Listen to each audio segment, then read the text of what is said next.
Hello students, welcome back. I am CA Pramod Patipati and you are watching CA Financial Reporting classes and we are on very interesting Ind AS जो है अपना Ind AS 102 और Ind AS 102 में हमने काफी कुछ cover किया है in the last lecture which is already uploaded on the YouTube channel. जाके देख सकते हो, उसके साथ साथ में बाकी सारे भी Ind AS है वो भी देख सकते हो. Moving forward, बचा हुआ भी इंडेक्स मिल जाएगा आपको and do subscribe the channel and hit the bell icon so that you will get a latest update from whatever video have been uploaded. Right, index 102 में हमने देखा क्या था. सबसे पहले समझ लिया था कि इंडेक्स शेयर बेस्ड पेमेंट होता क्या है. शेयर बेस्ड पेमेंट सिंपल ऐसा बोल सकते हैं कि यहाँ पे जो कंपनी है, कंपनी जो है पेमेंट में शेयर्स के थ्रू पेमेंट करता है, उसी को हम शेयर बेस्ड पेमेंट बोलते हैं. और उसके आगे बढ़ते हुए हम देखें कि अगर एक्सटर्नल पार्टी के साथ है तो कौन से ऑप्शंस अवेलेबल है. एक इक्विटी सेटल्ड है और कैश सेटल्ड है. इक्विटी सेटल्ड में हम इक्विटी शेयर्स इशू करते हैं एंड कैश सेटल्ड में हम क्या करते हैं, जो इक्विटी शेयर है, इक्विटी शेयर के अगेंस्ट यानी इक्विटी शेयर का जो फेयर वैल्यू होगा उसका इक्विवेलेंट कैश हम पे करते हैं, उसको बोलते हैं cash settled SPP. Equity shares में always what we create, equity share में always we create SBP reserve and cash settle में we always create SBP liability. Right, क्यों रिजर्व, क्योंकि हमें इक्विटी शेयर्स इशू करना होता है एंड कैश सेटल में हमें क्या लायबिलिटी क्यों क्रिएट करते हैं, क्योंकि हम बैंक के थ्रू पेमेंट करते हैं, उसके लिए हम क्या करेंगे, एसबीपी लायबिलिटी क्रिएट करेंगे. देन नेक्स्ट हमने देखा था कि अगर समझो कोई भी गुड्स एंड सर्विसेज अपने को तुरंत मिल रहा है तो फिर उस केस में we will recognise the expenses immediately. अगर इन केस हमें जो है ना कंटिन्यूअस सर्विसेज है, मंथली बेसिस, ईयरली बेसिस या क्वार्टरली बेसिस, तो हम क्या करेंगे, जो भी अपना एक्सपेंसेस आ रहा है या फिर जो भी सर्विसेज है डिवाइडेड बाय मंथ कर देंगे और उसके बेसिस में प्रोपोर्शनेटली एवरी मंथ हम रिकॉग्नाइज करते चलेंगे. यहां तक हमने देखा था related to the SBP payment और SBP payment to the parties which is not employ और मैं बोल सकता हूँ एक्सटर्नल.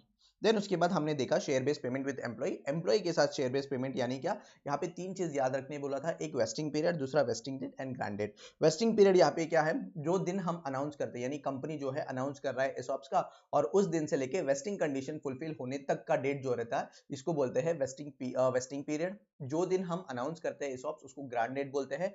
जो दिन में शेयर्स एक्सरसाइज होते हैं उसको बोलते हैं वेस्टिंग डेट. ठीक है.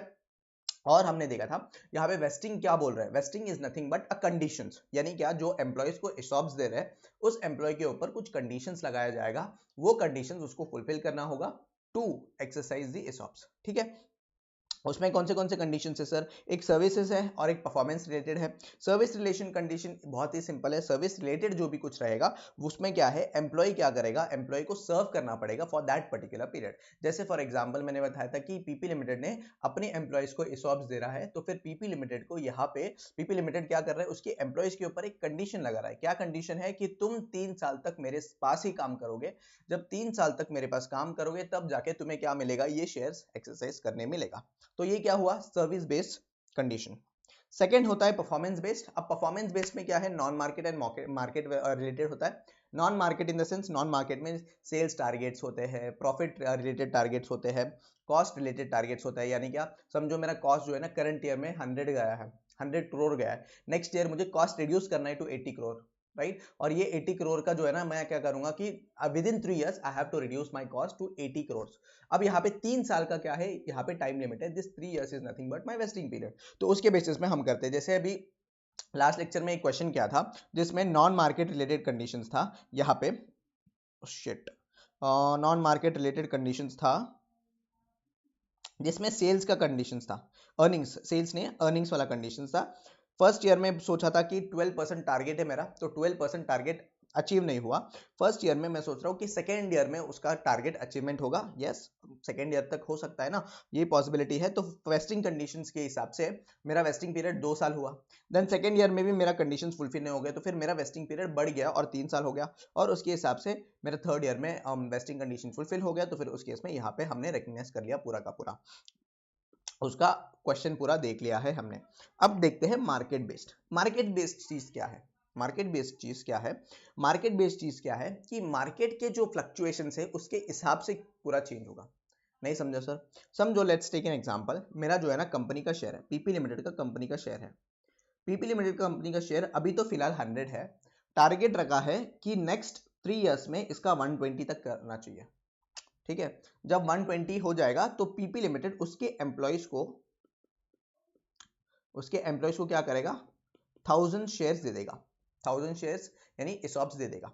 अब ये तो मार्केट रिलेटेड कंडीशन है यार, ये जो 100 टू 120 जाएगा वो तो मार्केट के बेसिस में फ्लक्चुएशन होगा, कंपनी के परफॉर्मेंस में भी होगा, but it is ultimately dependent on the market. तुम शेयर प्राइस अगर देखोगे या शेयर मार्केट में देखोगे तो कोई भी कम शेयर का प्राइस कैसा डिटरमाइन होता है, मार्केट की कंडीशन के ऊपर, मार्केट का डिमांड क्या है, मार्केट का सप्लाई क्या है, वो इंटरनल कुछ लेना देना नहीं है उसका। तो सिमिलरली यहाँ पे जो 100 टू 120 जाना है ये मार्केट का लेना देना नहीं है, बट यहाँ पे हमने एक कंडीशन डाला था कि ये जो है ना विद इन 3 ईयर्स होना चाहिए। क्या होना चाहिए, विद इन 3 ईयर्स। तो 3 साल में जो भी मार्केट, जो भी ESOPs का एक्सपेंसेस आ रहे हैं 3 साल में अमोर्टाइज कर दो, सिंपल। समझ रहे हो क्या बोल रहा हूँ। यहाँ पे लेट्स टेक एन एग्जांपल नहीं, मैं क्वेश्चन ही करवाता हूँ, पहले एक्सप्लेनेशन सुन लो क्या है मार्केट रिलेटेड, क्या है फिर से सुनो। देखो ये एक्सटर्नल टारगेट्स होते हैं, achievement of specific market price और growth in the price of the share. जैसे फॉर एग्जांपल मैंने बोला कि पीपी लिमिटेड है, पीपी लिमिटेड का जो है शेयर प्राइस अभी 100 है, इसको 120 तक लेके जाना है विद इन 3 ईयर्स, 3 साल तक हमें लेके जाना है। जब 120 हो जाएगा तो उस केस में पीपी लिमिटेड ESOPs इशू करेगा अपने एम्प्लॉइज को। अब सर यहाँ पे ये जो 120 है वो कब जाएगा, ये तो मार्केट रिलेटेड है ना, ये एम्प्लॉइज के हाथ में कुछ नहीं है। तो इस केस में what we will do, we will amortise. अपने को पता है 3 साल पे होना चाहिए, तो 3 साल में हम क्या करेंगे, ESOPs का जो भी कंप्यूटेशन है, हम जैसे कंप्यूटेशन करते हैं नंबर ऑफ एम्प्लॉइज ले लेंगे, नंबर ऑफ ऑप्शंस, उसका ग्रांट डेट का फेयर वैल्यू ले लेके हम क्या करेंगे, हमारा कंप्यूटेशन 3 साल में अमोर्टाइज कर देंगे।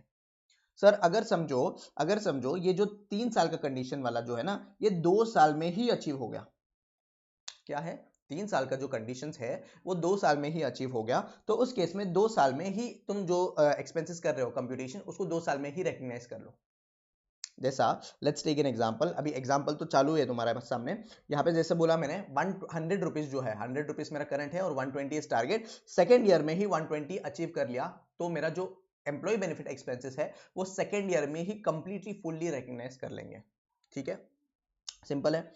अगर मैं समझो यहाँ पे 3 साल में अचीव नहीं होता है, ये होता है 4 इयर्स में, राइट जो टारगेट है मेरा वो फुलफिल होता है 4 इयर्स में, तो उस केस में क्या करें सर, उस केस में कुछ करने की जरूरत नहीं है, क्योंकि तुम्हारा 3 साल का ये था वेस्टिंग कंडीशन या 3 साल का टारगेट था, 3 साल में तुमने ऑलरेडी अमोर्टाइज कर दिया है, तो 4th ईयर में कुछ करने की जरूरत है ही नहीं।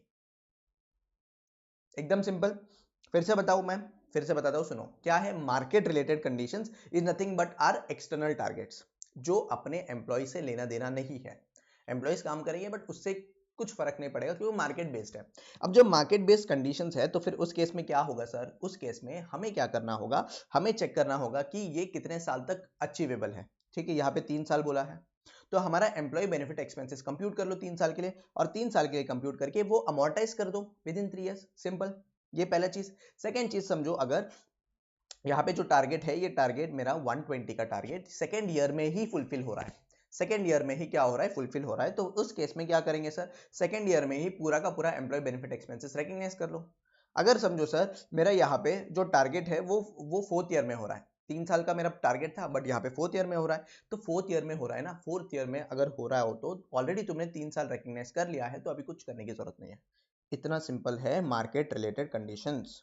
Is that clear? कोई डाउट है क्या? डाउट नहीं है तो हम क्वेश्चन देखते हैं, राइट? क्वेश्चन देखते हैं which is a very simple question, और यहाँ पे ये स्टैंडर्ड बहुत इजी है यार, तुम अगर लॉजिकली सब कुछ अच्छे से कर लोगे ना, तो ये स्टैंडर्ड तुम्हें 8 मार्क दे देगा। 8 मार्क पासिंग के लिए बहुत ही इंपॉर्टेंट होते हैं, ध्यान रखना।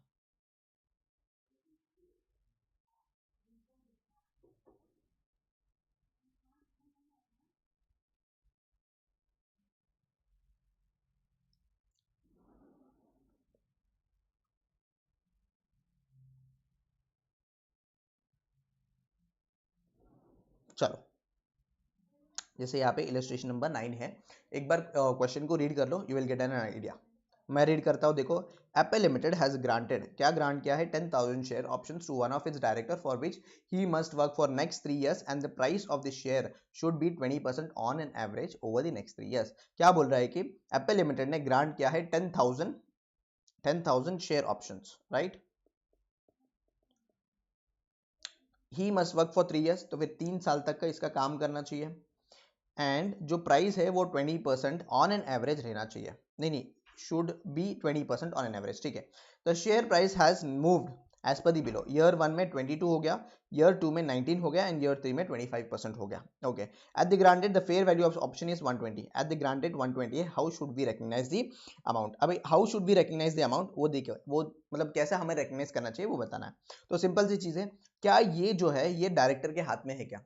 नहीं, ये मार्केट रिलेटेड है. तो उस केस में सिंपली हम क्या करेंगे, सिंपली मेरे पास 120 का क्या है, fair value of the option है. Yes, 10,000 would be my options. 10,000 options है, तो 3 साल में इसको अमोर्टाइज कर दो. कितना आता है देखो, 120 डिवाइडेड बाई 10,000 डिवाइडेड बाई 3, तो ये अराउंड 40,000, नहीं 40,000 ना, 4 लाख. 4 लाख जो है 3 साल में अमोर्टाइज हो जाएगा. देखो, the share price movement is market based vesting condition, hence its expectations are being taken into consideration in circulating fair value of the option. Even the required market condition does not meet, so there is no requirement to reverse the expenses previously booked. Irrespective of the outcome of the market, जो भी है, as it is already taken care of the fair value of the option, each period an amount of 4 lakh will be charged to profit and loss account directly. यानी क्या 4 लाख जो है वो हम transfer करते रहेंगे. ओके, नेक्स्ट क्वेश्चन देखते हैं. सिंपल क्वेश्चन था, कोई दिक्कत नहीं है सर. यस, आ जाओ, एक और क्वेश्चन है, question number 5 which is very very simple और अच्छा क्वेश्चन है. देखो, NTD P issues shares based payment to its employee based on the below details. क्या डिटेल्स है देख लो. नंबर ऑफ एम्प्लॉयज 100 है, fair value at the grant date 25 है, मार्केट कंडीशन जो है, market condition share price to reach at 30 INR 30. Okay, service condition to remain in the service until the condition meets and expected completion period है 4 साल. अब तुम यहाँ पे बोलोगे सर मेरे पास 100 एम्प्लॉय है, 25 रुपीज ग्रांट डेट का प्राइस है, और मार्केट कंडीशंस जो है, मार्केट कंडीशंस के बेसिस में जो प्राइस, शेयर प्राइस है वो 30 रुपए तक रीच करना चाहिए.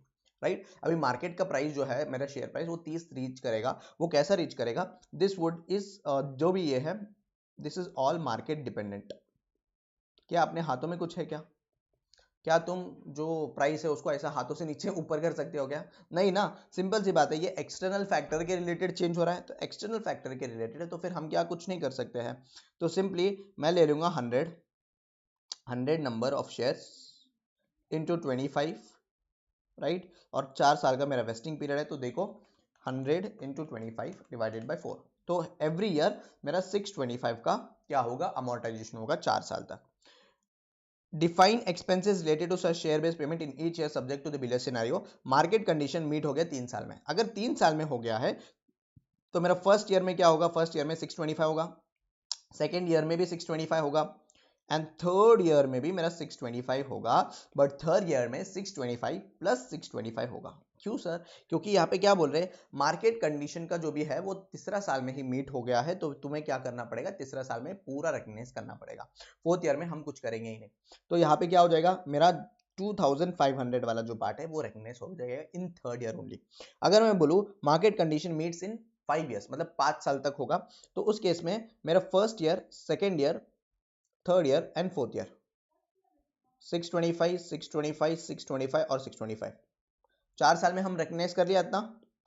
4 साल में, फिफ्थ ईयर में हमें कुछ करने की जरूरत नहीं है क्योंकि ऑलरेडी हमने रिकॉग्नाइज कर लिया था 4 साल का. सिंपल है.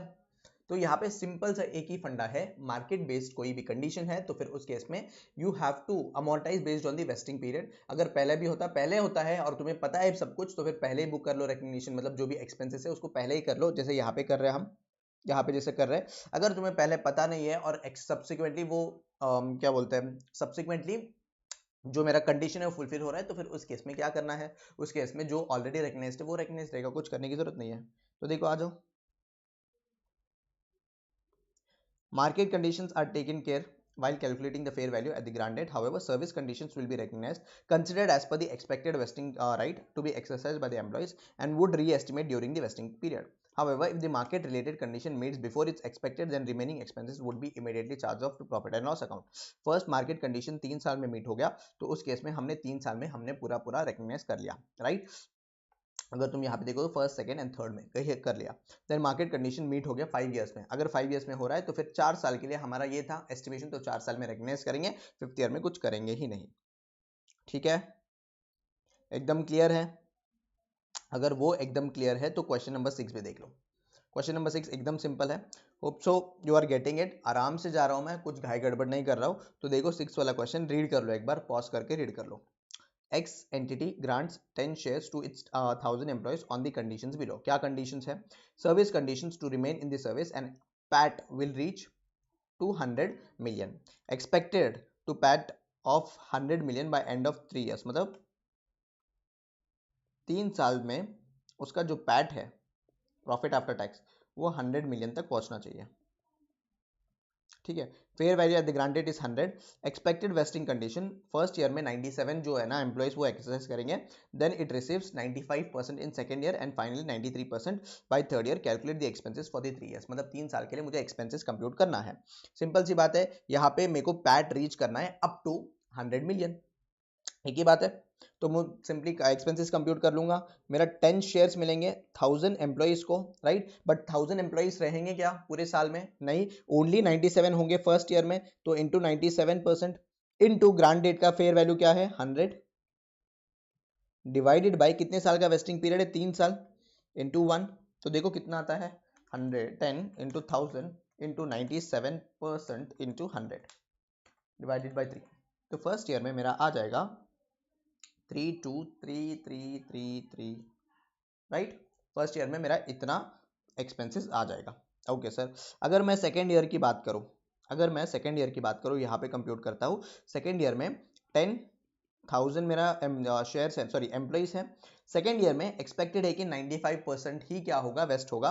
तो 95% इंटू क्या होगा 100 मेरा ग्रांट डेट का फेयर वैल्यू है, डिवाइडेड बाय 3 इंटू 2 करेंगे, माइनस कर देंगे ऑलरेडी हमने जो रिकग्नाइज कर लिया है।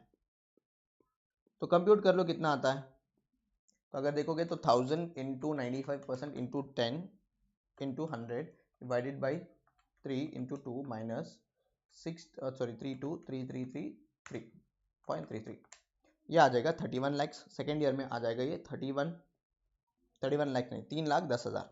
Okay, and finally third year में आ जाऊंगा। तो थर्ड ईयर में 1000 एम्प्लॉइज है, 10 मेरा प्राइस है, इंटू 10 जो 100 जो है मेरा क्या है 100 मेरा ग्रांट डेट का फेयर वैल्यू है। एंड थर्ड ईयर में 93% एक्सपेक्टेड है, तो 93% डिवाइडेड बाय 3 करो, कितना आता है देखो, जो भी आएगा देखो यहाँ पे ऑलरेडी अमाउंट दिया है 29666। सिंपल, एकदम सिंपल चीज है, कोई भी इसमें दिक्कत नहीं होना चाहिए, क्योंकि प्योर कंप्यूटेशन पार्ट है और लॉजिकल पार्ट है, सब कुछ लॉजिकल पार्ट है।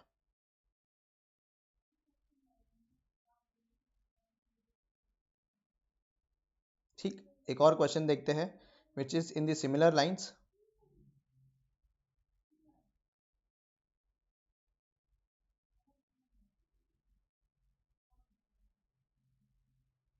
Just give me a minute.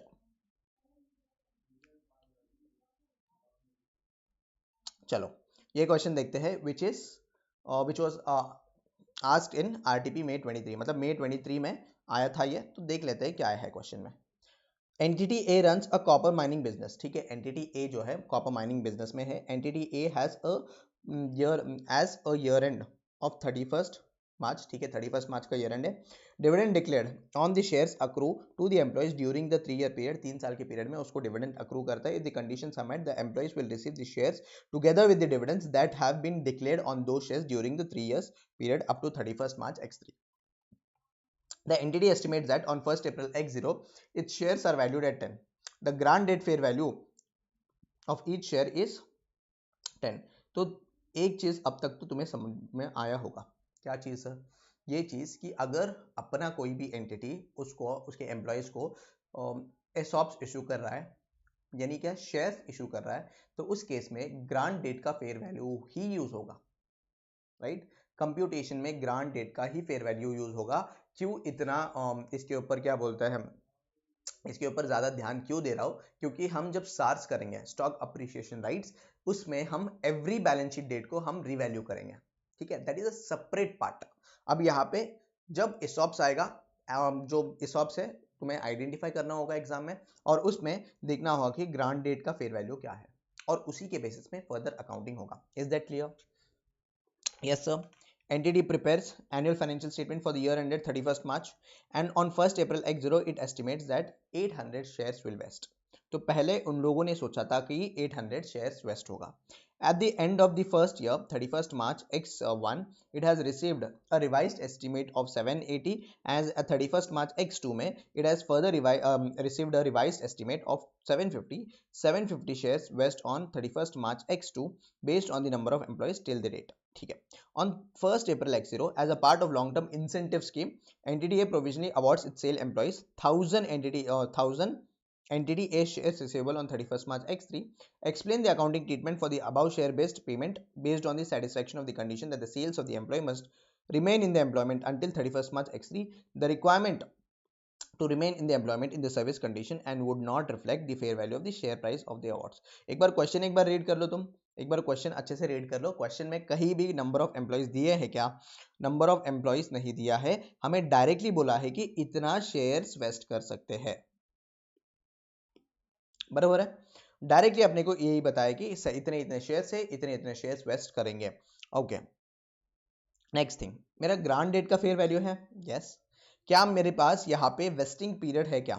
तो वेस्टिंग पीरियड यहाँ पे अगर मैं देखूँ, 1 अप्रैल x0 से लेके 1 अप्रैल से x0 से लेके x1 हो गया, right. x1 x2 and x3 3 साल का वेस्टिंग कंडीशन है, राइट.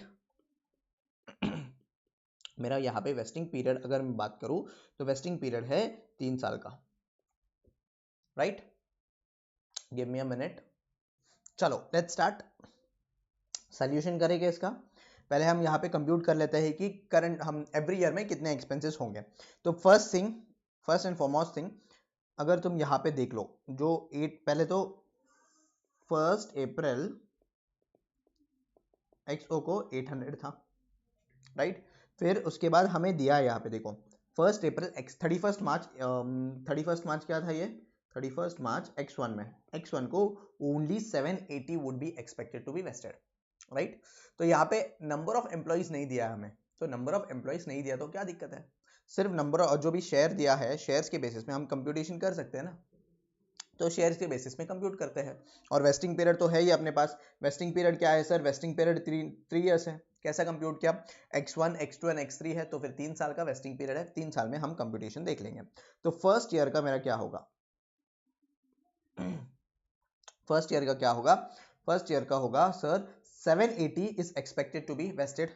तो 780 इंटू ग्रांट डेट का मेरा फेयर वैल्यू है यहाँ पे कितना है 10, तो ₹10 डिवाइडेड बाय 3 years इंटू 1, तो कितना आएगा देखो 780 इंटू 10 डिवाइडेड बाय 3 years, तो ये आ जाएगा अराउंड 2600. ये मेरा फर्स्ट ईयर का एक्सपेंसेस हुआ. सेकेंड ईयर का कंप्यूट कर लेते हैं. तो सेकेंड ईयर का अगर देखोगे तो सेकेंड ईयर का एस्टिमेट दिया है कि मुझे, यस सर, मुझे सेकेंड ईयर का एस्टिमेट दिया है 31 March x2. It has been further estimated that 750 shares would be vested. तो 750 है मेरे पास इंटू ₹10 डिवाइडेड बाय 3 साल इंटू 2 years, राइट. और ऑलरेडी रिकग्नाइज जो क्या है उसको भी लेस कर लो 2600 को. तो कितना एक्सपेंसेस आएगा? 750 into 10 divided by 3 into 2 minus 2600, तो ये आ जाएगा around 2400. And third year, then आता है थर्ड ईयर. थर्ड ईयर के लिए अगर देखोगे तो 750 ही है आई गेस. यस सर 750 ही है. तो 750 इंटू ₹10 डिवाइडेड बाय 3 माइनस मैं कर दूंगा माइनस इंटू मैं कर सॉरी माइनस कर दूंगा 2600 माइनस 2400. तो देखो 750 इंटू 3 करना होगा. एक मिनट अच्छे से देखता हूँ मैं, अच्छे से, ठीक है. तो 750 इंटू 10 डिवाइडेड बाई 3, तो डिवाइड बाई 3 करने की जरूरत ही नहीं है. माइनस 2600 माइनस 2400, तो ये आ जाएगा 2500, राइट. 2500. तो फर्स्ट ईयर में मुझे रिकग्नाइज करना है 2600, सेकेंड ईयर में 2400 एंड थर्ड ईयर में 2500. इसका जर्नल एंट्री फटाफट उतार लेते हैं. तुम्हें पता होगा ना अगर एग्जाम में, तो ये कितना टाइम लगेगा बताओ ये एग्जाम, ये क्वेश्चन के लिए? गिन चुन के 5 से 10 मिनट लगना चाहिए. तो पहले year as on 31 March x1 employee benefit expenses account debit to to क्या आएगा, एसबीपी रिजर्व 2600, ठीक है। फिर उसके बाद आएगा 31 मार्च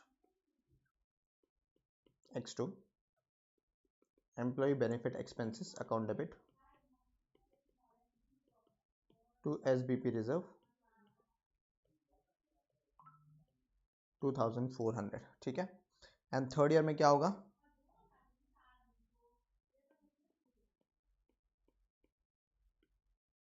x3, तो ये आ जाएगा EBE account debit to SBP reserve, simple ची हो 2500 एंड 2500, ठीक है। और उसके बाद अपना क्या होगा, वेस्टिंग डेट, जो भी वेस्टिंग डेट है मेरा, उस वेस्टिंग डेट में मैं क्या करूंगा, उस वेस्टिंग डेट में मैं शेयर्स को वेस्ट कर लूंगा। कितने शेयर्स वेस्ट हो रहे हैं 31 मार्च x3 को, यहाँ पे अगर मैं बताऊँ SBP reserve to equity shares, ठीक है। तो कितना हो रहा है वेस्ट, 2600 प्लस 2400 प्लस 2500, ये हो रहा है 7500 एंड 7500, एकदम simple. It takes only 5 to 10 minutes to solve this type of question. चलो let's see another question. कुछ दूसरा क्वेश्चन है क्या, देखते हैं।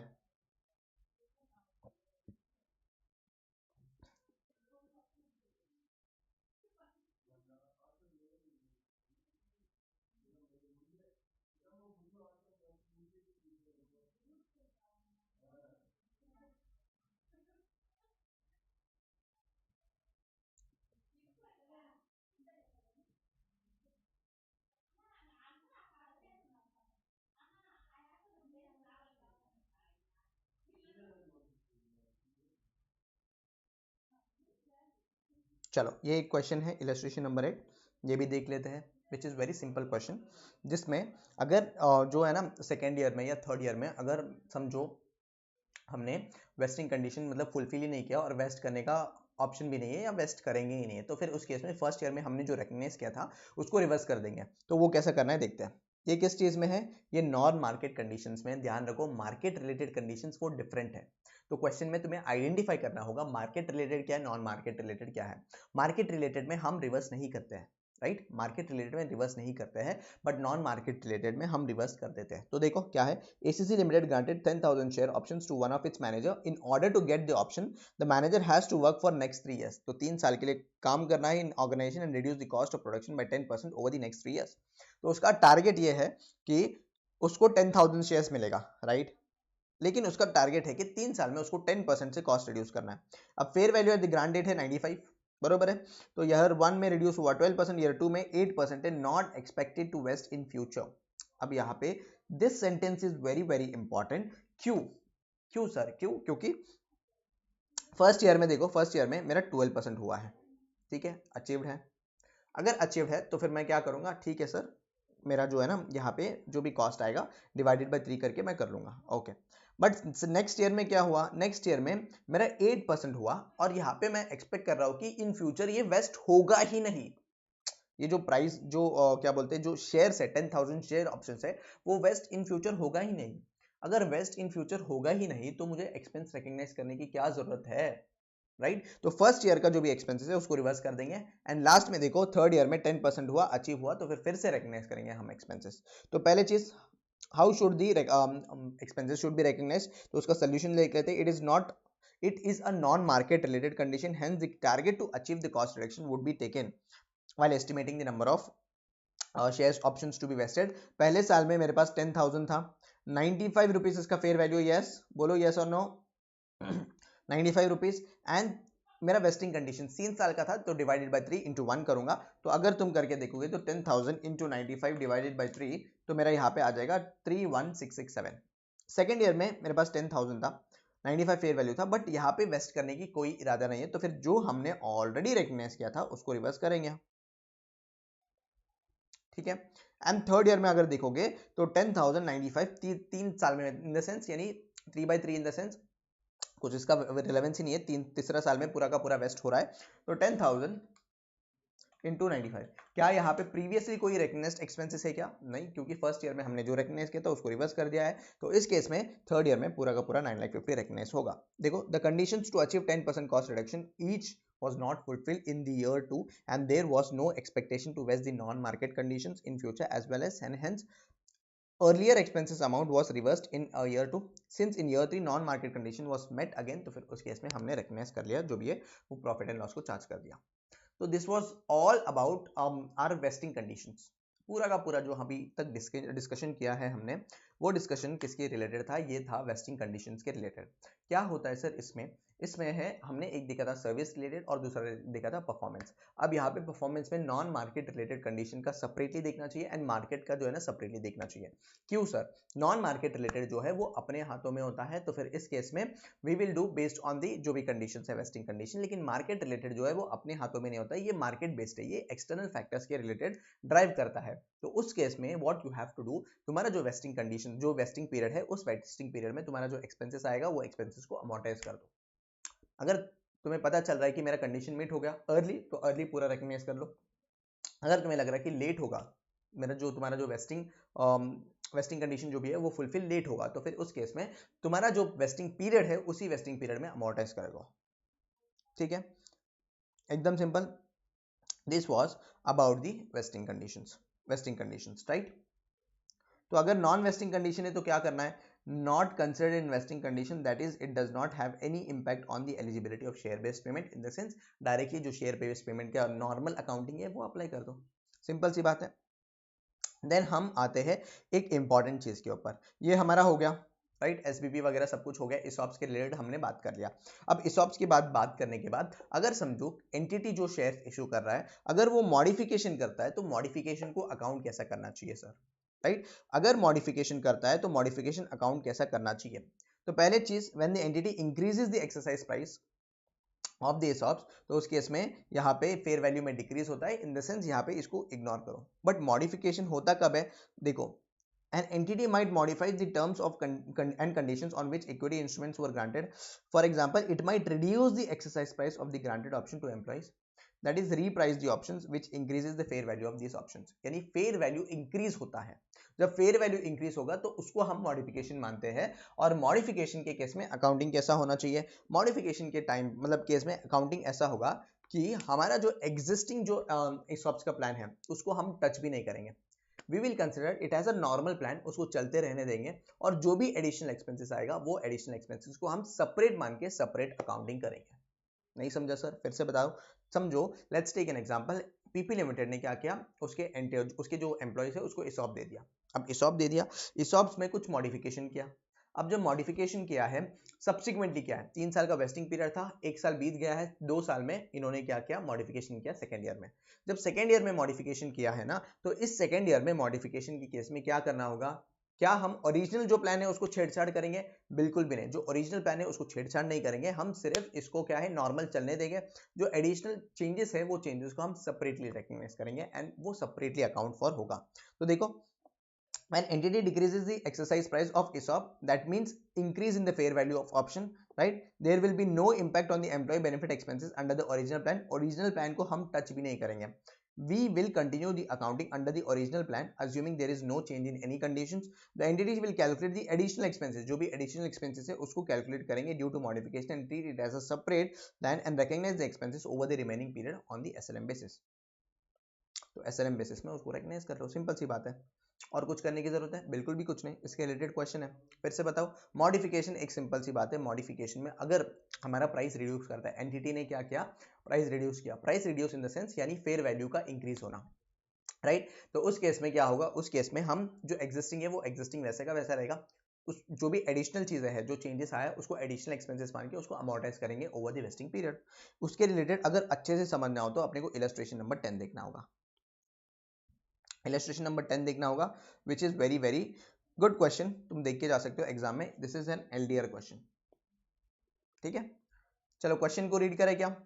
यस सर, देखो, Marathon INC has issued 150 share options to each of its 1000 employees subject to the service condition of 3 years. तो marathon INC ने क्या किया, इशू किया है 150 shares option to its 1000 employees subject to service condition, 3 साल का service condition है।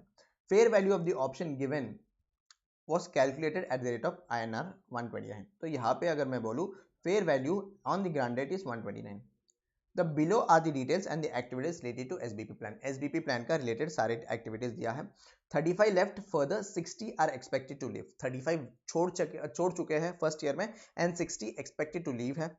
Share option repriced। अब share option का reprice किया as MV of the shares have been fallen, यानी क्या, market price जो है ना वो decrease हो गया है।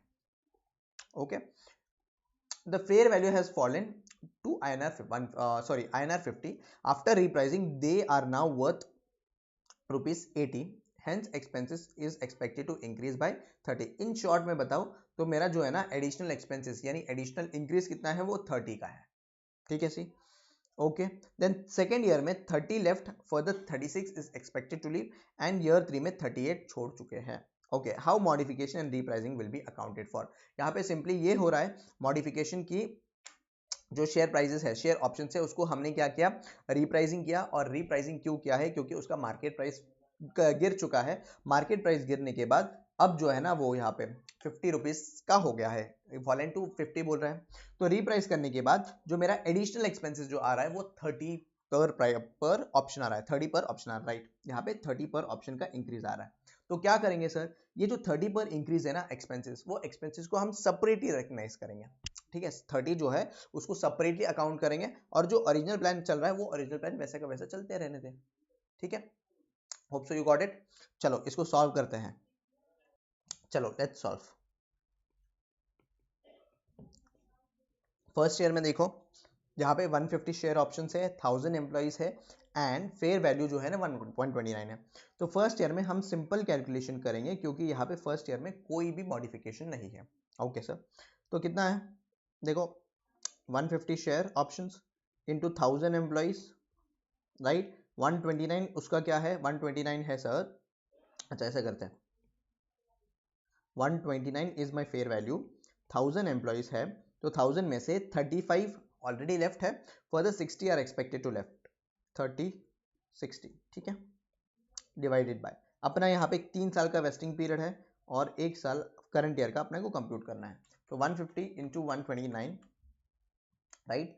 और पहले नंबर ऑफ एम्प्लॉइज ले लेते हैं, 1000 माइनस 35 माइनस 60, यह आ जाएगा 129 इंटू 150 डिवाइडेड बाई 3 ईयर्स। तो फर्स्ट ईयर में मेरा एक्सपेंसेस जो आएंगे फर्स्ट ईयर में आ जाएगा 58,37250, right. Then come on to the next year, come on to the next year. अब नेक्स्ट ईयर में क्या होगा, नेक्स्ट ईयर में यहाँ पे सेम 150 इंटू 129 इंटू 1000, 35 ऑलरेडी छोड़ चुके हैं। अब देखो सेकेंड ईयर में 30 left and further 36 is expected to leave. तो यहाँ पे 30 फिर से छोड़ दिया और 36 फिर से छोड़ेंगे, तो divided by 3, divided by 3 years into 1 year. जो भी आएगा देखो खर्चा कितना आएगा, 1000 minus 35 minus 30 minus 36 into 129 into 150 divided by 3 into 2, तो ये आ जाएगा अराउंड 11597,100। और ऑलरेडी मैंने 58,37250 का क्या है रिकग्नाइज कर दिया एक्सपेंसेस, तो 58,37250, तो ये आ जाएगा 5759,850। अब तुम बोलोगे सर यहाँ पे देखो शेयर ऑप्शन जो है ना वो रिप्राइस हुए हैं और रिप्राइस होने के बाद तुमने कुछ किया ही नहीं। तो मैंने ऑलरेडी बताया था अपना मॉडिफिकेशन के केस में, मॉडिफिकेशन के केस में जो ओरिजिनल वाला है वो ओरिजिनल वाले को चलने दो जैसे चल रहा है। जैसे यहाँ पे थर्ड ईयर का भी आ जाएगा एक्सपेंसेस, देखो थर्ड ईयर का भी सिमिलर केस में आ जाएगा। मेरा कितना है 150 एम्प्लॉइज है, यहाँ पे रुपीस क्यों लिखा, 150 मेरा यहाँ पे एम्प्लॉइज है, rupees 129 is my exercise price, 1000 minus 35 minus 30 minus अभी थर्ड ईयर में देखो कितना लेफ्ट किया, 38 लेफ्ट किया, तो 38 लेफ्ट किया डिवाइडेड बाई 3 इंटू 3, और ऑलरेडी कितना रिकग्नाइज किया है, ऑलरेडी कितना रिकग्नाइज किया वो लेस कर देंगे। तो पहले ये कंप्यूटेशन कर लो, 150 into 129 sorry 1000 minus 35 minus 30 minus 38, into 129 into 150 17356 minus यहाँ पे कर देंगे 11597100। ये ऑलरेडी हम रिकग्नाइज कर चुके हैं, तो ये हो जाएगा 57 59 850। ये हमने नॉर्मल हमारा जो चल रहा है, नॉर्मल जो चलता है उसके हिसाब से हमने अकाउंटिंग कर लिया। अकाउंटिंग इन द सेंस जो एल पास नहीं किया, कंप्यूटेशन किया। अब बढ़ते हैं मॉडिफिकेशन की तरफ। अगर मॉडिफिकेशन का पार्ट तुम देखोगे तो मॉडिफिकेशन में हमारा एडिशनल एक्सपेंसेस कितना इंक्रीज हो रहा है, हमारा एडिशनल एक्सपेंसेस इंक्रीज हो रहा है बाय 30, राइट, बाय 30। तो अब 30 के बेसिस में हम कंप्यूटेशन करेंगे। क्या सर ये कौन से ईयर में हो रहा है? ये हो रहा है सेकेंड ईयर में, राइट, ये सेकेंड ईयर में हो रहा है। तो मेरे पास वेस्टिंग कंडीशन अगर सेकेंड ईयर में हो रहा है या फिर सेकेंड ईयर के फर्स्ट ईयर मतलब बिगनिंग में हो रहा है, तो 2 साल का वेस्टिंग पीरियड रहेगा। तो 2 साल का वेस्टिंग के पीरियड के हिसाब से हम कंप्यूटेशन करेंगे। तो कैसा, देखो सेकेंड ईयर में अगर तुम देखोगे तो सेम 150 एम्प्लॉइज है, एम्प्लॉइज ही है ना, 150 नहीं 150 शेयर ऑप्शन है, ओके 150 शेयर ऑप्शन है, और 30 रुपीज इंक्रीज होने वाला एडिशनल एक्सपेंसेस। यहाँ पे ग्रांड डेट का फेयर वैल्यू नहीं लेंगे, 30 जो इंक्रीज है वो इंक्रीज ले लेंगे। इनटू सेकेंड ईयर में एम्प्लॉइज कितने थे, 1000 माइनस 35 माइनस 30 माइनस 36। तो मेरा यहाँ पे सेकेंड ईयर में 899 के एम्प्लॉइज थे, डिवाइडेड बाई 2 इंटू 1। कैसा आया सर? यहाँ पे अगर मैं बताऊँ 150 इज द शेयर ऑप्शन, 30 जो है मेरा एडिशनल एक्सपेंसेस है ड्यू टू रिप्राइसिंग, एंड 899 जो है ये एम्प्लॉइज है। 899 क्या है ये?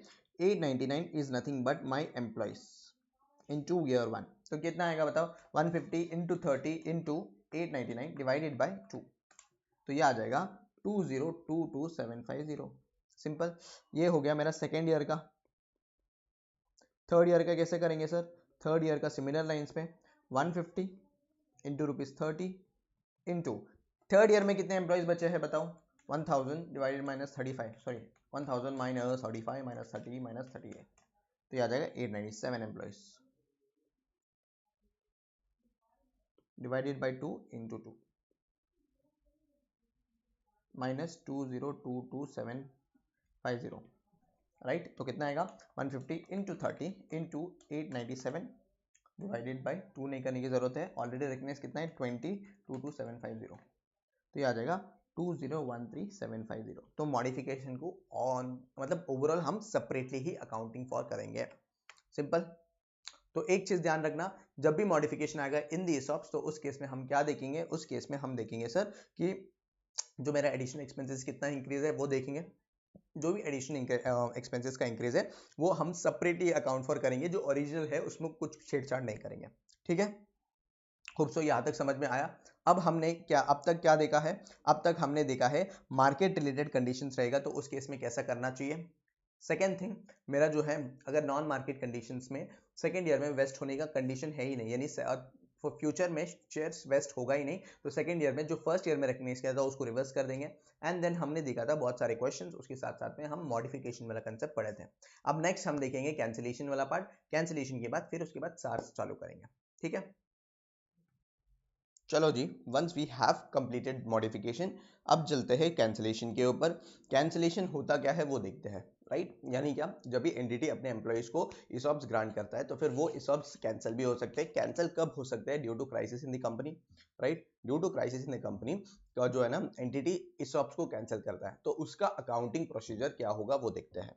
तो जैसे मैंने बोला है, जब कोई कंपनी समझो PP लिमिटेड है, PP लिमिटेड ने यहाँ पे ESOPs ग्रांट किया अपने एम्प्लॉइज को, तो ESOPs ग्रांट करने का कितने साल का? 3 साल का किया है समझो, फॉर 3 ईयर्स ESOPs ग्रांट किया फॉर 3 ईयर्स। और यहाँ पे एम्प्लॉइज है, बट ये कंपनी में क्या हुआ, एक क्राइसिस हुआ है, या फिर समझो नंबर ऑफ रीजंस हो सकते हैं फॉर कैंसिलेशन ऑफ ESOPs। जब कैंसिल करेगा उसका अकाउंटिंग क्या होना है वो देखना पड़ेगा अपने को। जब कैंसिल होगा उसका अकाउंटिंग क्या होगा? Very first thing would be that कि जिस ईयर में कैंसिल हो रहा है, जिस ईयर में ये कैंसिल हो रहा है, उस ईयर में तुम्हें पूरा का पूरा एक्सपेंसेस रिकग्नाइज करना पड़ेगा। नहीं समझे सर? समझो मेरा वेस्टिंग कंडीशन 3 ईयर्स था यहाँ पे, राइट। वेस्टिंग कंडीशन क्या था, 3 साल था, बट मेरा जो कैंसिलेशन हो रहा है in the second year only. तो अब सेकेंड ईयर में हम क्या करेंगे, सेकेंड ईयर में हम पूरा का पूरा एक्सपेंसेस रिकॉग्नाइज कर लेंगे, राइट। नॉर्मल अपना कंप्यूटेशन जैसे चलता है ना, फर्स्ट ईयर में हमने नॉर्मल कंप्यूट किया, सेकेंड ईयर में अभी कैंसिल होने वाला है, जब कैंसिल होगा तो उस केस में what we have to do, we have to recognise overall expenses. ठीक है, ये तो हो गया। थर्ड थिंग क्या है कि यहाँ पे जो भी डेट ऑफ कैंसिलेशन है, उस पॉइंट ऑफ डेट में कोई कोई कंपनी क्या करता है, सिंस कंपनी कैंसिल कर रहा है, कंपनी जो एसॉप्स ग्रांट किया है उसको कैंसिल कर रहा है, तो उसके लिए वो क्या करता है, कंपनसेशन पे करता है टू एम्प्लॉयज टू कंपनसेट। कि हाँ, एम्प्लॉयज बोल रहे हैं देखो तुमने बताया था मुझे कि तुम्हारे कंपनी में 3 साल रहूंगा तो मुझे क्या मिलेगा, एसॉप्स मिलेगा, बट अभी सेकेंड ईयर में तुम एसॉप्स कैंसिल कर रहे हो, तो मेरा क्या हुआ, राइट। तो उसके लिए to compensate that employee, company क्या करता है, कंपनसेशन पे करता है। तो वो कंपनी जो भी कंपनसेशन पे करेगा उसका कैसा अकाउंटिंग होना चाहिए वो देखेंगे। एंड नेक्स्ट थिंग, और वो कंपनसेशन जो पे करेंगे वो कंपनसेशन एक एसबीपी रिजर्व से जाएगा, दूसरा जाएगा loss on profit and loss account, मतलब जो एसबीपी रिजर्व है उसमें कैसा एडजस्ट करना चाहिए और बचा हुआ पूरा प्रॉफिट एंड लॉस में कैसा एडजस्ट करना चाहिए वो देखते हैं। तो आ जाओ कैंसिलेशन प्लान ऑफ प्लान्स। देखो, recognize entire remaining ESOP expenses in a year of cancellation on the basis of number of employees on the date of cancellation। जितने number of employees है on the date of cancellation उतना ही हम क्या करेंगे, recognize करेंगे ESOP का expenses। अगर compensation pay किया has been paid to the employee on the date of cancellation of ESOP, तो फिर number of employees on the date of cancellation, number of option per employee और compensation जो भी है ना वो compensation आ जाएगा और उसका अपना यहाँ पे जर्नल एंट्री आएगा। तो आ जाओ, इसको अच्छे से समझने के लिए अपन क्वेश्चन करते हैं, you will get a better understanding. तो यहाँ पे फिर से एक बार कैंसिलेशन कैसा होगा, कैंसिलेशन जब भी होगा कैंसिलेशन, तो जिस on the date of cancellation जितने भी एम्प्लॉइज हैं इनटू नंबर ऑफ ऑप्शंस अपना नॉर्मल कंप्यूटेशन करेंगे और पूरा का पूरा एक्सपेंसेस रिकॉग्नाइज कर लेंगे, राइट। सेकंड चीज, अगर कंपनसेशन पे करते हैं तो कंपनसेशन को भी रिकॉग्नाइज करना होगा, बट कंपनसेशन एडजस्ट करेंगे from the SBP reserve and बचा हुआ जो है वो प्रॉफिट एंड लॉस अकाउंट में जाएगा। वो कैसा करना है वो देखते हैं इस क्वेश्चन में। Important question, you can mark this as LDR, right. Exam के एक दिन पहले देख के जा सकता है। क्या है देखो, Anara Fertilizers Limited has issued 2000 share options to its 10 directors for an exercise price of INR 100. The directors are required to stay with the company for next 3 years. तो हो क्या रहा है यहाँ पे, Anara Fertilizers है, 2000 शेयर्स ऑप्शंस 10 डायरेक्टर को issue किया है, एक्सरसाइज प्राइस आके उसका 100 है, डायरेक्टर जो है ना वो 3 साल तक उसकी कंपनी में रहना चाहिए। Fair value of the option is estimated to 130, expected director to vest is 8। तो फर्स्ट ईयर में ये क्या बोल रहे हैं कि फेयर वैल्यू कितना है, फेयर वैल्यू ऑप्शन 130 है और 8 डायरेक्टर इसको वेस्ट करेंगे, यानी कि हमने इनिशियली सोचा था 10 करेंगे बट अभी 8 कर रहे हैं in the first year. During second year there was a crisis in the company and the management decided to cancel such scheme immediately, it was estimated further as below. Fair value of option at the time of cancellation was 90 and market price of the shares at the time of cancellation was 99। तो ये दोनों important है। क्या बोल रहे हैं, fair value of option at the time of cancellation और उसके बाद market price and the date of cancellation is 99। okay, there was a compensation which was paid to the director and since only 9 directors were currently in the employment during the date of cancellation of such scheme, an amount of 95 per option has been given to 9 directors, how much the cancellation should be recorded। तो यहाँ पे चीज है 95 पर compensation कितना पे किया, देखो कंपनसेशन पे किया है ₹95 पर ऑप्शन और 9 डायरेक्टर को पे किया, बराबर है। कितना ऑप्शन है अपने पास, ऑप्शन है सर 2000 का ऑप्शन, तो 2000 ऑप्शन है, तो देखो कितना आता है इसका अमाउंट, 2000 इंटू 9 इंटू 95, तो ये आ जाएगा 17,10,000। सिंपल बात, कंपनसेशन इतना पे किया है। अब as per end AS 102, end AS 102 क्या बोलता है कि तुम लोग ने, मतलब जो कंपनी है, company have been paid a compensation, but compensation जब पे करेगा वो एसबीपी रिजर्व से ही नॉर्मली जाना चाहिए। क्यों? क्योंकि हम जब इक्विटी शेयर्स इशू करने की कोशिश करते हैं ड्यूरिंग द वेस्टिंग पीरियड, हम क्या करते हैं, employee benefit expenses to SBP reserve करते हैं, यानी हम एसबीपी रिजर्व में अक्यूमुलेट करते हैं एंड इन दी हैंड हम इक्विटी शेयर्स इशू करते हैं, बरोबर है, इतना तक क्लियर है। तो यहाँ पे नॉर्मली कंपनसेशन भी पे होना चाहिए from the SBP reserve, but SBP reserve से उतना ही एडजस्ट करेंगे जितना fair value on the date of cancellation था। अब fair value on the date of cancellation कितना था बताओ? फेयर वैल्यू था 90, राइट? फेयर वैल्यू कितना था? Fair value on the date of cancellation, on cancellation date, अगर मैं बोलूं कितने एम्प्लॉयज थे? 9 एम्प्लॉयज थे, या 9 डायरेक्टर्स बोल सकते हैं। 90 उसका फेयर वैल्यू था, और 2000 शेयर्स जो सॉरी 2000 ऑप्शंस है, तो यहाँ पे कितना आता है? 9 इंटू 90 इंटू 2000, तो ये आ जाएगा 16,20,000। 16,20,000 जो बचा हुआ है, जो बचा हुआ है that would be loss on cancellation, loss on cancellation which would be nothing but 90,000 जो पीएनएल में जाएगा। किस में जाएगा? पीएनएल में जाएगा। समझा मैंने क्या बोला? फिर से बताता हूँ, सुनो। देखो बाकी का जो कंप्यूटेशन है वो हमने ऑलरेडी किया है, हम अच्छे से फेयर में भी सॉल्व करेंगे। नॉर्मली क्या करेंगे, यहाँ पे फर्स्ट एंड सेकेंड ईयर में अपना कंप्यूटेशन करेंगे बेस्ड ऑन दी जो अपना normal computation, number of employees ले लेते हैं, कितने डायरेक्टर्स वेस्ट करेंगे वो ले लेते हैं, फिर उसके बाद उसका शेयर प्राइस ले लेते हैं और वेस्टिंग पीरियड से डिवाइड करके इनटू 1 करके अपना फर्स्ट ईयर का एक्सपेंसेस आ जाएगा, सेकंड ईयर का एक्सपेंसेस में से फर्स्ट ईयर का भी लेस कर देंगे, तो वो नॉर्मल कंप्यूटेशन है, that is not the issue. But यहाँ पे इशू है ये कंपनसेशन वाला, विच इज वेरी वेरी इंपॉर्टेंट। तो अब कंपनसेशन चीज है, यहाँ पे कंपनसेशन कितना पे कर रहा है कंपनी डायरेक्टर्स को? 95 पर ऑप्शन पे कर रहा है, एंड 9 एम्प्लॉइज जो है ना वो 9 डायरेक्टर्स जो है ना वो वेस्ट करेंगे, और 2000 है, तो ऑन एन एवरेज अगर देखोगे तो 17,10,000 जो है कंपनसेशन पे किया कंपनी ने अपने डायरेक्टर्स को। इतना तो समझ में आ गया? यस। अब इसमें से जो कंपनसेशन पे करेगा, अपने पास ऑलरेडी अक्यूमुलेटेड रिजर्व है, राइट, जो हम फर्स्ट ईयर सेकेंड ईयर में हमने रिकॉग्नाइज करके आए हैं। Yes sir. बट ये रिजर्व में से, ये रिजर्व में से only we have to use only that much जितना fair value on the date of cancellation option का प्राइस है, यानी fair value of option on the date of cancellation है 90, तो इतना तक ही हम एसबीपी रिजर्व से एडजस्ट कर सकते हैं, उसके ऊपर नहीं कर सकते हैं। तो उतना मैंने एसबीपी रिजर्व से क्या किया, मैंने एडजस्ट कर दिया। देखो एसबीपी रिजर्व से, बराबर। तो बचा हुआ है, बचा हुआ would be considered as loss on cancellation and that would be transfer to profit and loss account. Hope so you got it.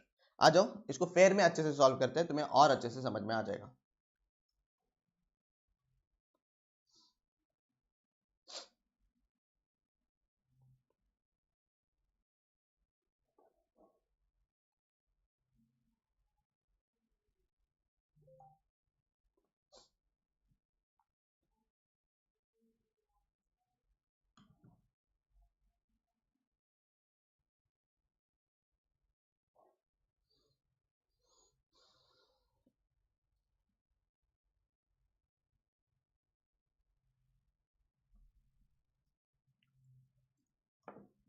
चलो let's solve,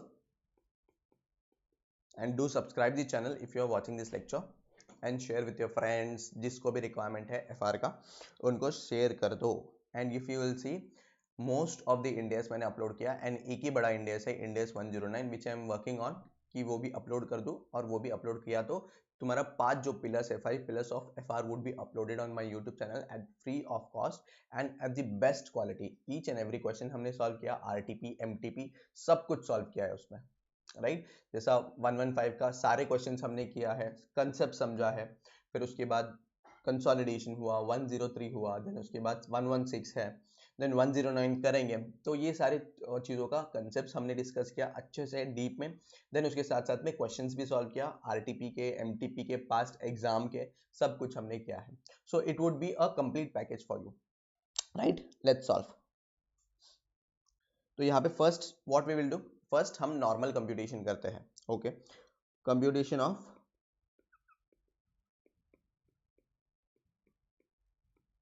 employ benefit expenses. ठीक है सर। फर्स्ट ईयर में क्या होगा?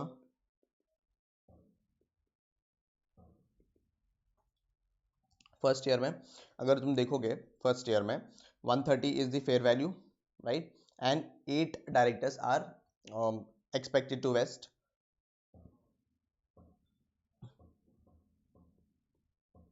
8 डायरेक्टर्स, रुपीज 130 एक्सरसाइज प्राइस है, 2000 अपना options है, 2000 options,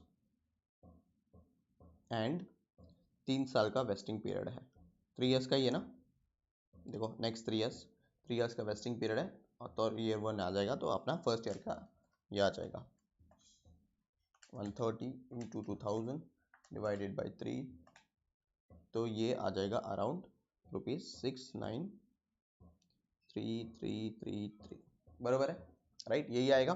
then उसके बाद नेक्स्ट ईयर सेकेंड ईयर में होता क्या है, सेकेंड ईयर में ड्यू टू क्राइसिस, अच्छा चेंज कर लो pen,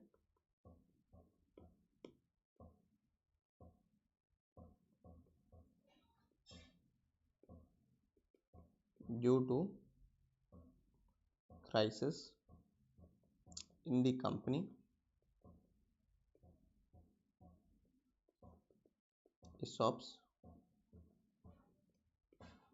are being cancelled, right. ESOP जो है वो कैंसिल कर रहा है, बट ESOP जब भी कैंसिल कर रहा है तो हम क्या करेंगे, first step is that we will recognise all the expenses, remaining expenses को हम रिकॉग्नाइज कर लेंगे। तो रिमेनिंग एक्सपेंसेस कितना आते हैं बताओ, मेरे पास 200 ऑप्शंस है, 9 directors are expected to vest, बराबर है ना, देखो 9 डायरेक्टर्स है सेकेंड ईयर में। देन नेक्स्ट थिंग, मेरा 130 का फेयर वैल्यू है, 2000 ऑप्शंस है। अब क्या यहाँ पे डिवाइडेड बाई 3 इंटू 2 करेंगे, नहीं, क्यों, क्योंकि यहाँ पे ऑप्शंस हम कैंसिल कर रहे हैं, जब कैंसिल कर रहे हैं तो यहाँ पे ये नहीं करेंगे, दिस माइनस ऑलरेडी जितना रिकग्नाइज था, तो पूरा का पूरा एक्सपेंसेस रिकग्नाइज हो जाएगा। तो 130 इंटू 9 इंटू 2000 ऑप्शंस माइनस ये आ जाएगा अराउंड 234000 माइनस 693333, कितना आएगा बताओ इसका, 693333, ये आ जाएगा 16,46,667, this would be recognised in the year 2। यहाँ तक क्लियर है, यहाँ तक कोई भी डाउट है क्या बताओ, अगर यहाँ तक कोई डाउट नहीं है तो यहाँ पे हम कंप्यूटेशन करते हैं, computation of compensation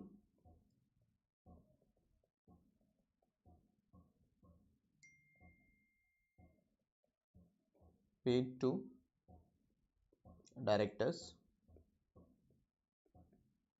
on the date of cancellation के डेट में जो भी कंपनसेशन पे किया था उस कंपनसेशन का हमें कंप्यूटेशन करना है। कितना पे किया था बताओ, मेरे पास 9 डायरेक्टर्स थे, बराबर है, each director was eligible for 2000 options and compensation was 95, I guess, 95 था, यस 95 पर ऑप्शन, तो कितना आता है बताओ, 9 इंटू 2000 इंटू 95, तो ये आ जाएगा 17,71,000, नहीं 17,10,000, यस 17,10,000 आ गया। अब जब 17,10,000 आ गया है 17,10,000, तो अपने पास इसको दो बाइफर्केशन करना होगा। क्या दो बाइफर्केशन सर, सबसे पहले हम SBP रिजर्व से हम एडजस्ट करेंगे, राइट, तो SBP रिजर्व से कितना तक कर सकते हैं, only up to the rate which is available, और मतलब fair value on the date of cancellation. तो fair value on the date of cancellation कितना है, देखो 90 है, तो सेम कंप्यूटेशन करेंगे हम, कैसा करेंगे सर, ₹90 इंटू 9 इंटू 2000 ऑप्शंस, बरोबर, तो कितना आ रहा है बताओ, 2000 इंटू 9 इंटू 90, ये आ रहा है 6,20,000। ये 6,20,000 हम क्या करेंगे, SBP रिजर्व से करेंगे, जो बैलेंसिंग है, balancing would be around 90,000, balancing है 90,000, ये 90,000 हम PNL से एडजस्ट करेंगे, राइट, हम PNL से एडजस्ट करेंगे। Is that clear, is that clear,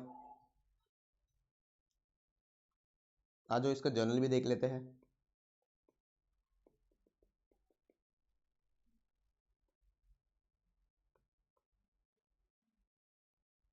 क्या होगा सर इसका जर्नल एंट्री बताओ, जर्नल एंट्री देखो, तुमको एक ओवरव्यू दे देता हूँ, अपने पास जर्नल एंट्री है। अब क्या हो रहा है, हम कैंसिल कर रहे हैं, बैंक से पेमेंट कर रहे हैं कंपनसेशन का, राइट। बैंक से जब पेमेंट होगा उसको क्रेडिट करेंगे। बैंक से जब पेमेंट होगा वो टोटल पेमेंट होगा, राइट। बैंक से जो पेमेंट होगा वो 17 लाख जितना था, 17 लाख 10,000 था, पूरा का पूरा 17 लाख 10,000 बैंक से पेमेंट करेंगे। एसबीपी रिजर्व से कितना एडजस्ट करेंगे हम, 6 लाख 20। पीएनएल में कितना एडजस्ट करेंगे, पीएनएल में 90,000 का एडजस्टमेंट करेंगे, राइट। देखो टू बैंक अकाउंट कितना है, बैंक अकाउंट का 17 लाख 10,000 है ना,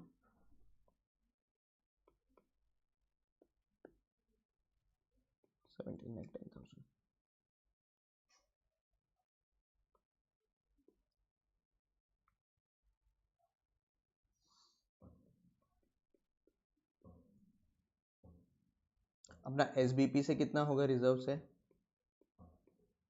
एसबीपी रिजर्व से होगा सर 6,20,000 और एक और होगा पीएनएल से,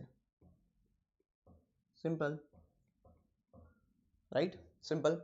अब क्या करेंगे हम, अब नेक्स्ट थिंग हम करेंगे, जो एसबीपी में बचा हुआ बैलेंस है, बचा हुआ बैलेंस को रिटेन अर्निंग में ट्रांसफर कर देंगे। क्यों सर, क्योंकि बचा हुआ एसबीपी रिजर्व में क्या करेगा, जब ESOPs कैंसिल कर दिया तो आ जाओ देखते हैं वो भी। ये हुआ फर्स्ट वन। सेकंड वन, कितना बैलेंस बचता है देखो एसबीपी रिजर्व में, टोटल अपने पास कितना था 23,400, राइट। ये समझ में आया क्या 23,400 कैसा आया, फर्स्ट अपना 69,33,333 था, राइट, फर्स्ट ईयर का। सेकंड ईयर का क्या है 16,466,667, right, which is nothing but 23,40,000। अब उसमें से हमने कितना एडजस्ट किया, उसमें से 16,10,000 हमने ऑलरेडी एडजस्ट कर दिया, 16 लाख क्या 16,20,000, ये ऑलरेडी हमने एडजस्ट किया है, बचा हुआ पीएनएल में जाए, सॉरी बचा हुआ रिटेन अर्निंग में ट्रांसफर कर देंगे। तो क्या करेंगे बताओ, SBP reserve account debit to retain earnings,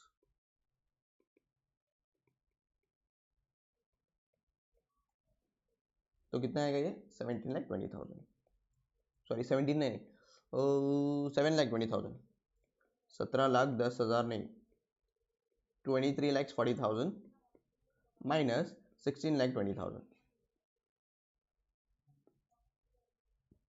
बरोबर है।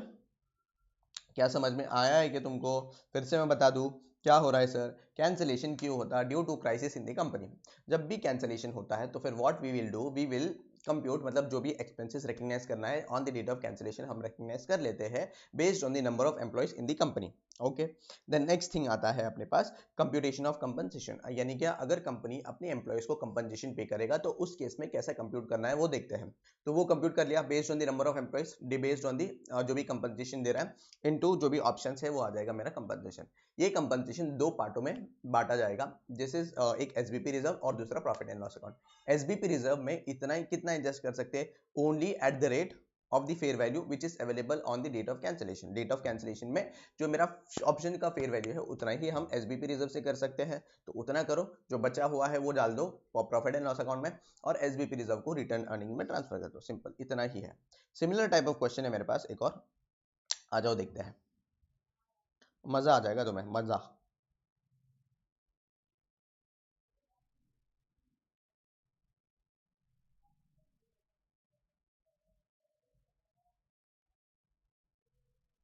ये है question number 5 which is from the additional questions जो एमटीपी में 23 में पूछा गया था। चलो रीड करते हैं। वोया limited issued 1,000 options to each of its 200 employees for an exercise price of 10.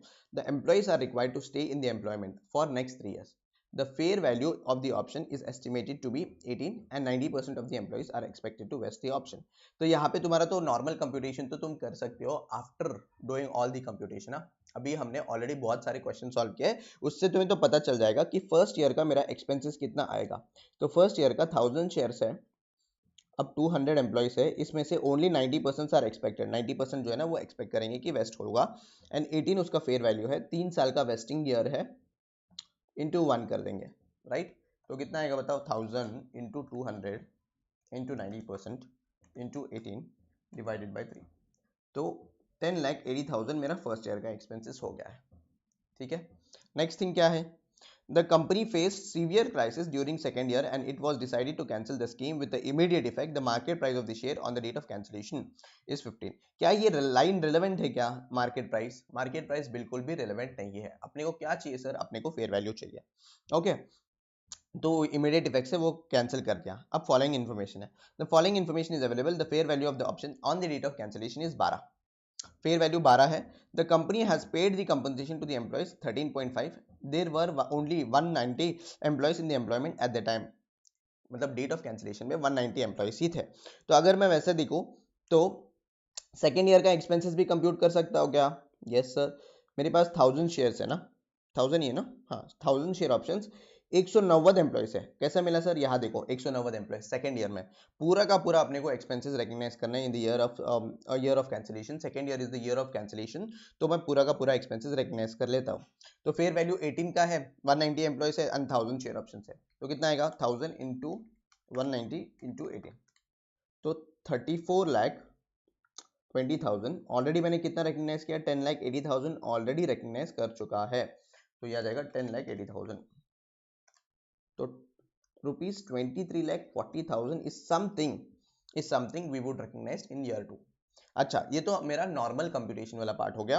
अब कंपनसेशन वाला पार्ट देख लेते हैं. किसका? कंपनसेशन. इसको फेयर में सॉल्व नहीं करूंगा, फेयर में तुमको ही सॉल्व करना पड़ेगा. तो कंपनसेशन वाला पार्ट बताओ. तो 13.5 का कंपनसेशन पे किया, राइट. तो 190 डायरेक्ट एम्प्लॉइज थे into 13.5 is the price, यानी is the amount which is paid as a compensation, और 1000 options थे मेरे पास. तो कितना होता है देखो, 19 190 190 190 into 13.5 into 1000. तो ये कितना पे कर रहा है? ये पे कर रहा है सर 25,65,000. ठीक है. अब जो 25,65,000 पे कर रहा है एज अ कंपनसेशन, क्या हम पूरा का पूरा ये एसबीपी रिजर्व से करेंगे? नहीं सर, इसको अपने को बांटना पड़ेगा. एसबीपी रिजर्व में कितना एडजस्ट कर सकता हूँ? Only up to the rate which is available on the date of cancellation, यानी क्या? Fair value. अब फेयर वैल्यू क्या है यहाँ पे? On the date of cancellation fair value है मेरा 12, बराबर. तो करो 190 एम्प्लॉइज इंटू 12 इंटू 1000 कितना आता है? 190 इंटू 12 इंटू 1000 ओनली 228,000. नहीं 0000. ये जो है ना एसबीपी रिजर्व में एडजस्ट कर सकते हैं. बचा हुआ जो भी है 25,65,000 माइनस 22,8,000, सॉरी 000 और एक 0, 25,65 शिट 25,65,000 माइनस 228,000. तो 2,85,000 would be transferred to PNL as a loss of cancellation. Simple question हो गया, खत्म. 8 मार्क तुम्हारे हाथ में. बोलो कुछ भी है क्या ये क्वेश्चन में? बस तुम लॉजिकली एक बार समझ गए ना, तो और कुछ भी नहीं है क्वेश्चन में. एकदम सिंपल था. देखो अपना जो प्रॉफिट एंड लॉस अमाउंट आया ना, सेम आया देखो, राइट. क्या किया फिर से बताओ. फर्स्ट ईयर में हमने क्या किया था? फर्स्ट ईयर में हमने फर्स्ट ईयर का कंप्यूटेशन किया, जो एक्सपेंसेस कंप्यूटेशन है. सेकंड ईयर में सेकंड ईयर का एक्सपेंसेस कंप्यूटेशन किया, देखो वही आया सेम. थर्ड ईयर में अपने को करना नहीं है. क्यों? क्योंकि यहाँ पे जो प्लान है वो कैंसिल हो गया है. एंड अब आ गया हम सेकंड ईयर में हम क्या करेंगे?